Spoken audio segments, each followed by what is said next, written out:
जय हिंद दोस्तों, स्वागत है आपका जय बालाजी क्लास में। दोस्तों आज हम पढ़ने जा रहे हैं पवन द्वारा अपर्दनात्मक स्थल स्वरूप, अर्थात पवन के अपर्दन के द्वारा बनने वाली स्थलाकृतियाँ।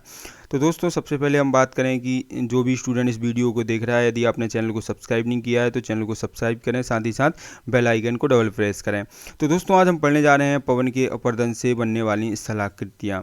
इससे पहले दोस्तों हम छठवें स्थलाकृति पढ़ रहे हैं। इससे पहले 5 स्थलाकृति हम 2 वीडियो में पढ़ चुके हैं।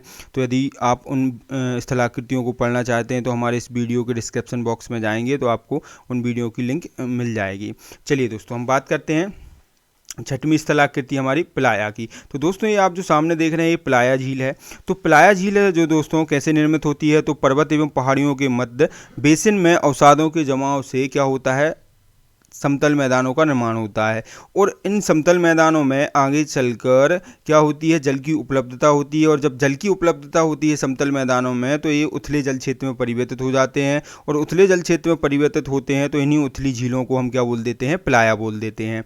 साथ ही साथ हम बात करें दोस्तों कि ऐसे ही रेगिस्तान में क्या होता है, रेगिस्तान में भी क्या होता है, प्लाया झील होती हैं। अब रेगिस्तान में प्लाया झील का निर्माण कैसे होता है, तो रेगिस्तान में दोस्तों पवन के अपर्दन से गर्तों का निर्माण होता है। और इन गर्तों में आगे चलकर जल रिसाव के कारण या किसी अन्य कारण से जल की उपलब्धता होती है तो ये भी उथले जल क्षेत्र में परिवर्तित हो जाते हैं। तो इन्हें भी क्या बोलते हैं, प्लाया झील बोलते हैं। जैसे कि हम बात कर सकते हैं हमारे भारत के राजस्थान में थार रेगिस्तान में कुछ खारे पानी की झील हैं जो कि प्लाया झील हैं। जैसे कि बात करें हम डिडवाना झील और सामर झील जो हैं खारे पानी की प्लाया झील हैं।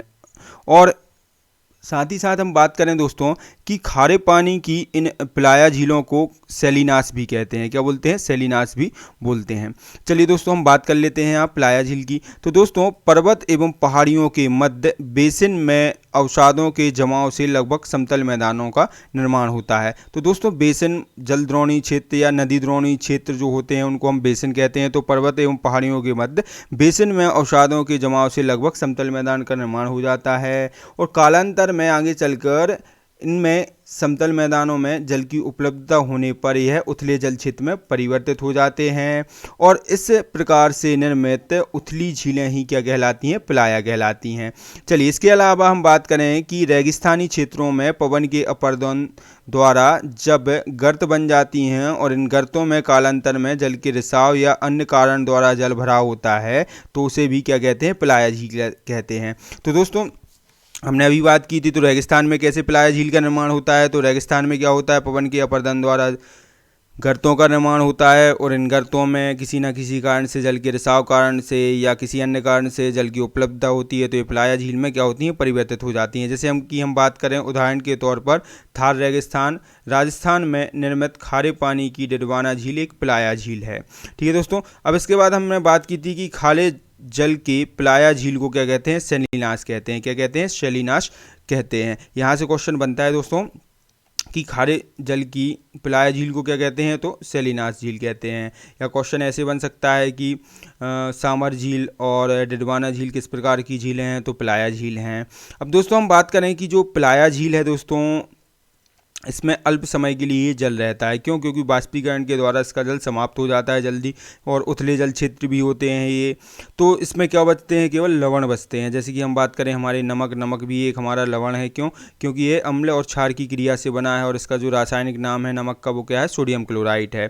ठीक, तो हमने एक बात की है कि जो खारे जल की प्लाया झील होती हैं इनमें अल्प समय के लिए जल रहता है। जब जल समाप्त हो जाता है तो इनमें लवण के निक्षेप बचते हैं। और ऐसे मैदान जो लवणों से समृद्ध होते हैं हम उनको कल्लर भूमि या क्षारीय भूमि भी कहते हैं। चलिए दोस्तों हम बात कर लेते हैं कि प्लाया में बाष्पीकरण के कारण जल अल्प समय के लिए ही रहता है और लवणों के समृद्ध निक्षेप पाए जाते हैं। ठीक है, प्लाया में बाष्पीकरण के कारण जल अल्प समय के लिए ही रहता है, जल समाप्त हो जाता है तो इसमें लवणों के समृद्ध निक्षेप पाए जाते हैं।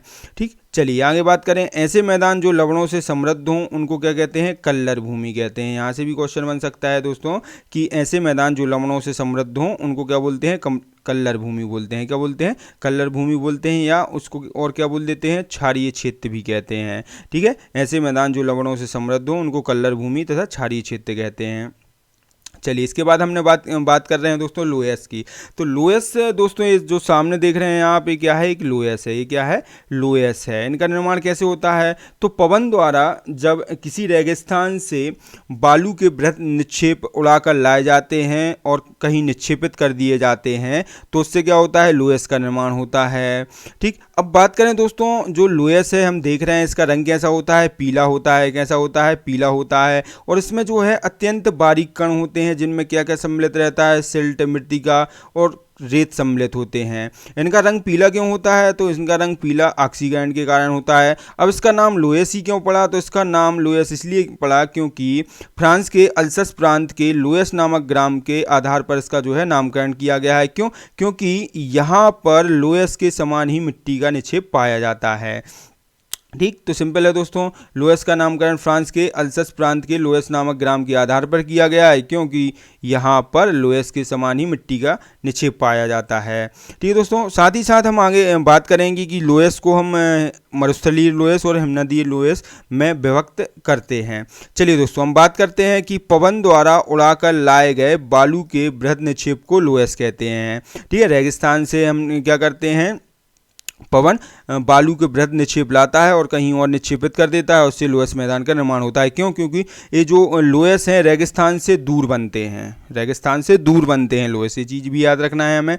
तो पवन द्वारा उड़ाकर लाए गए बालू के बृहत निक्षेप को लोएस कहते हैं। लोएस का नामकरण फ्रांस के अल्सस प्रांत के लोएस नामक ग्राम के आधार पर किया गया है क्योंकि यहाँ पर लोएस के समान ही मिट्टी का निक्षेप पाया जाता है। ठीक है दोस्तों, चलिए इसके बाद हम बात करें, लोएस के कण अत्यंत बारीक होते हैं तथा काफ़ी उपजाऊ भी होते हैं। ठीक है, जो लोएस के कण होते हैं अत्यंत बारीक होते हैं और काफ़ी उपजाऊ होते हैं। अब इनका रंग क्या होता है, पीला होता है ऑक्सीकरण के कारण, जिसमें सिल्ट, मृत्तिका तथा कुछ रेत की मात्रा होती है। तो जो हमारा लोएस है इसमें क्या क्या पाया जाता है, सिल्ट, मृत्तिका और कुछ रेत की मात्रा पाई जाती है। इनका जमाव रेगिस्तान से दूरस्थ भागों में होता है। ठीक है, अब भी बात की थी हमने कि जो रेगिस्तान लोएस का जमाव है रेगिस्तान से दूरस्थ भागों में होता है। लोएस को मरुस्थलीय लोएस तथा हिमनदीय लोएस दो भागों में बांटा गया है। अब हम बात करें दोस्तों, एशिया में तो मरुस्थलीय लोएस ही पाए जाते हैं और यूरोप में जो है हमारे हिमनदीय लोएस पाए जाते हैं। तो एशिया की बात करें हम तो चीन का लोएस मैदान मरुस्थलीय लोएस का प्रमुख उदाहरण है। ठीक है, चीन में पाया जाने वाला लोएस मैदान मरुस्थलीय लोएस का एक प्रमुख उदाहरण है। चीन के उत्तरी मैदान में मिलने वाली लोएस मिट्टी कहाँ के मरुस्थल से लाई जाती है, तो गोबी के मरुस्थल से उड़ाकर लाई जाती है। कहाँ के मरुस्थल से उड़ाकर लाई जाती है, गोबी के मरुस्थल से उड़ाकर लाई जाती है, जो कि ऑक्सीकरण के कारण पीले रंग की होती है। ठीक है, पीली क्यों होती है, ऑक्सीकरण के कारण। अब इसके बाद आपने सुना होगा चीन की होंग हो नदी को पीली नदी कहते हैं। तो अभी आप समझ जाएंगे कि इस नदी को पीली नदी क्यों कहते हैं। तो बात करें कि चीन की होंग हो नदी लोएस की पीली मिट्टी को बहाकर ले जाती है, जिस कारण इसका नाम क्या पड़ा, पीली नदी पड़ गया। ठीक है, तो दोस्तों जो चीन का लोएस मैदान है मरुस्थलीय लोएस का एक प्रमुख उदाहरण है। चीन के उत्तरी मैदान में पाए जाने वाले लोएस में मिट्टी गोबी के मरुस्थल से उड़ाकर लाई जाती है, जो कि ऑक्सीकरण के कारण पीले रंग की होती है। चीन की होंगो नदी लोएस की पीली मिट्टी को बहाकर ले जाती है, जिस कारण इसका नाम पीली नदी पड़ गया। अब हम बात करें दोस्तों, एशिया के चीन के अतिरिक्त लोएस के निक्षेप कहाँ कहाँ पर पाए जाते हैं, तो पामीर के पठार और साइबेरिया के कुछ हिस्सों में लोएस के निक्षेप पाए जाते हैं। ठीक है, तो एशिया में चीन के अलावा पामीर के पठार और साइबेरिया क्षेत्र में भी लोएस के निक्षेप पाए जाते हैं। ठीक है, एशिया की बात हो गई। अब इसके बाद हम यूरोप की बात करें तो यूरोप में हिमनदीय लोएस पाए जाते हैं। कैसे लोएस पाए जाते हैं, हिमनदीय लोएस पाए जाते हैं। तो यूरोप के कुछ देश हैं, जैसे हम बात करें बेल्जियम और फ्रांस में पाए जाने वाले लोएस को क्या कहा जाता है, लेमन कहा जाता है। यहाँ से क्वेश्चन बनता है दोस्तों कि यूरोप के बेल्जियम और फ्रांस में पाए जाने वाले लोएस को क्या कहते हैं, तो लेमन कहते हैं। क्या कहते हैं, लेमन कहते हैं। साथ ही साथ मिसिसिपी एवं मिसौरी नदियों के लोएस मैदानों को एबॉर्ड कहते हैं। यहाँ से भी क्वेश्चन बनता है, तो क्या कहते हैं, एबॉर्ड। मिसिसिपी एवं मिसौरी नदियों के लोएस मैदानों को एबॉर्ड कहते हैं। मिसिसिपी और एवं मिसौरी नदियाँ कहाँ पर प्रवाहित होती हैं दोस्तों, हमारे अमेरिका में प्रवाहित होती हैं, संयुक्त राज्य अमेरिका में।